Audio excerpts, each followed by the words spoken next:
Welcome back to Ferocious Education. This is Ed. Today I'm going to be talking about iQST. Make sure to drop a like to this video to help this channel grow. Subscribe and leave notifications on. Let's jump right into this one. So iQST, in a nutshell, if you haven't heard about this one, this is an OTC. It looks like it has a lot of promising things going on for it. I'm going to go through due diligence and then technical analysis. On the due diligence part, iQST seems that it's an US-based publicly listed company offering leading-edge telecommunication and technology services for global market. And it has different sectors. 1.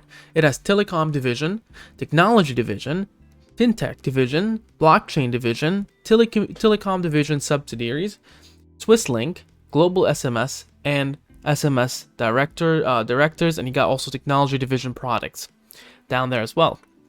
And they work with different industries, as you get to see, so there is a massive diversity into this company, and you can consider them as a holding. Two of the recent ones that took a lot of interest is blockchain and EV for this one. I'm not going to bore you with the details of each one of these, but just keep in mind the EV and the blockchain as we go forward, and I'm going to cover a bit of the latest SEC filings as we go forward. Some of their customers, including Verizon, the list goes on, T-Mobile, Telestra, Bell Canada, IBM, the list goes on, Orange. So there's a bit of telecommunication sectors here, as well as their customers, as well as technology and other tech companies.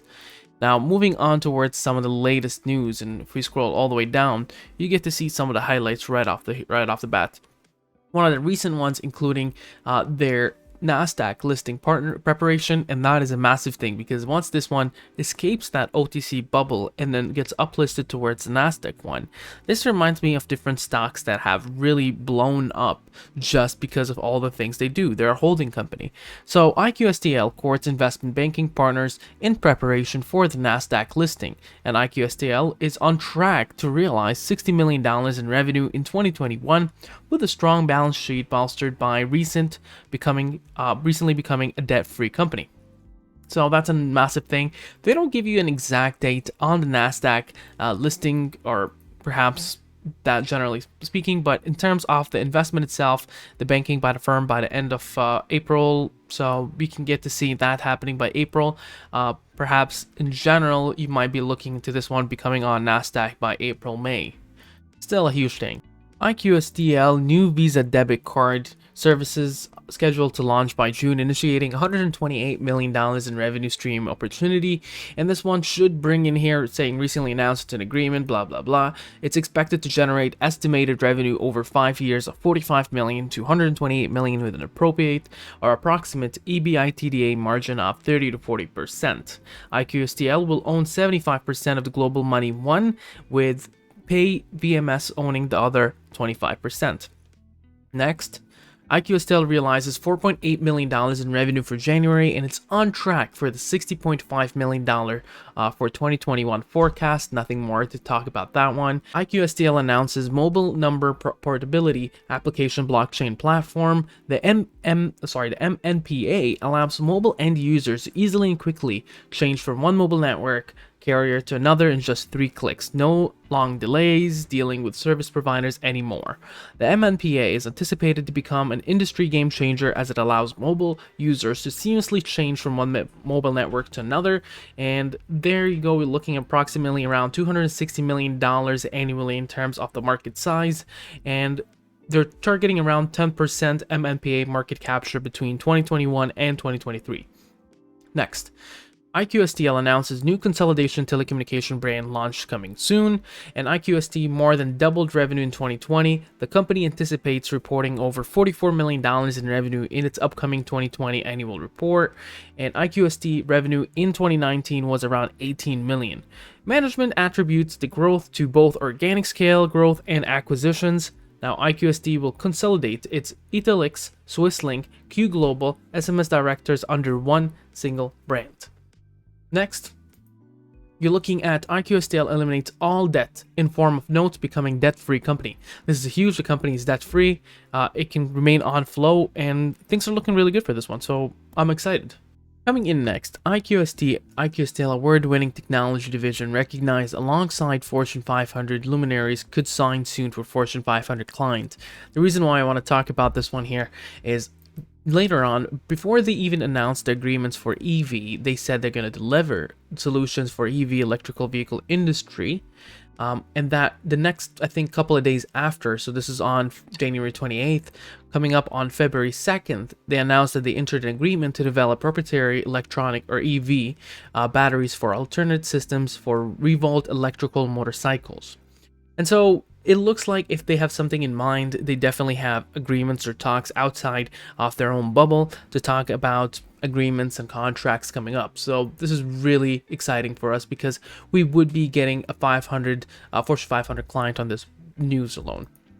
Coming up next, this is here, iQSTEL announced a CEO shareholder letter discussing the revenue growth and capital structure improvement, and we're talking about $44.8 million in terms of the benchmark for revenue for year 2020 and $60.5 million forecast for 2021. We covered that already. And smart tags or smart gas from IoT Labs and iQSTEL wins 2021 IoT breakthrough for smart appliance product of the year. That's just an award there. Coming on next, iQSTEL exceeds for the revenue for 2020 $45 million. We already know that. And they announced $60 million forecast in 2021. That's covered. And then this is another one here. iQSTEL announces November's revenue, second month in a row exceeding $5 million. The only reason I'm talking about this one is you notice out of all these SEC filings and news, etc., there's one thing that remains common is their frequencies of sharing these positive news with shareholders. Or it's almost in a sense that they care about the shareholders' investments in a sense, and they want to make sure that they also have a bit of jumps in prices based on all these good news, and they're sharing it and excited as soon as possible, but also can be looked as a transparency level for them between the shareholders and the company itself. So now we can move on towards technical analysis, as I don't want to make this video a very long one. Now on to the technical analysis perspective. If you haven't done so, please make sure to subscribe and leave notifications on. It helps my channel a lot. And if you'd like to join our Discord, it's totally free, where you can ask me more about this one. We have some people who are crazy about this stock as well on there, so you can go ahead and have a chat with them on the Discord server. Now, in terms on a 1 week perspective, the 10 SMA is above the 30 EMA. That's amazing because that's a trading action zone where positive reversals often occur, and that's between 78 cents and 48 cents. In terms of the ADX here, it doesn't show us much. It still shows a very strong trend. MACD hasn't retracted negatively yet. William % is a neutral, so it's not overbought or oversold, and momentum is still positive. Now, on a 1 day perspective, it's between the 10 SMA and the 30 EMA. That's the trading action zone. Previously, it's seen a reversal around there, and right now, the reversal window is getting closer, smaller and smaller, so it's 120 to 106. That would be an interesting move. 50 SMA is above the 200 SMA, and that's a good thing. ADX here is somewhere around 30, doesn't tell us much since it was around 50, and Willing % is a neutral. It's not overbought, oversold, but the MACD is showing that there is a positive breakthrough or breakout, a reversal, a positive one, that could happen very much on the next week. Now, in terms of the moving average band, you're seeing this one 143 on the top, 130 and 117 in the bottom. That's where it's expected to propagate. I do believe that it's probably going to bounce back up. Stochastic fast and stochastic slow are both showing you, hey, be careful on this one. You need it to accumulate and stay above a support level before it runs back. And for this, we're going to look into Fibonacci retracements. Significant supports sit at 103, 81 cents, and 52 cents. Significant resistances, $1.26, $1.59, and $2. Now, if we were to go ahead with price line actions, we see a significant support sitting currently at the 115. Below there, 102. Below there, you're looking at 87 cents, 80 cents, 61, 50 cents. You're going down a little bit down to 35 cents and then 24 cents. Significant resistances are as follows. Looking at a very strong one at 132, 148, and then you're looking up to 163 and then up to 179.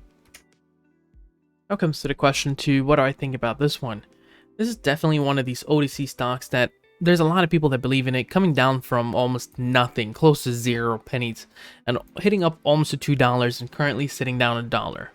Do I think this is a solid investment? I think that they're doing everything in their power to try to make sure that this stock actually does have a strong belief into the Nasdaq market, and it does look like it does have a future. It's an exciting stock. There's a lot to like about it.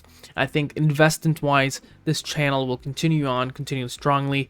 I know it's above there, but I do think it does bounce back. It would bounce back in here into the channel and see a strong, longer-term improvement or investment in terms of gains. But in terms of the short term, I do think that we'll probably see ups and downs here and there. I mean, there's multiple trends here. For instance, this one here is a bull flag, bullish, but this one here looks like heads and shoulder, which is bearish, and you can expect it to go back within that channel and start to slowly move upwards, and that's a good thing. You want that. But here's the thing, there's a lot of people that are very excited about the stock, think that it's going to really be bullish in the future, which I do think like it, but they end up buying a lot of the stock ahead of time, and it ends up skyrocketing. And you don't want to get an average where it's skyrocketing. You want to wait for it until a little bit of accumulation perhaps gets back to this channel and enter in. But I do think that this stock has a very bullish future. What do you think about this ticker? Make sure to mention down in the comments below. Share, subscribe, and like. Have a wonderful day.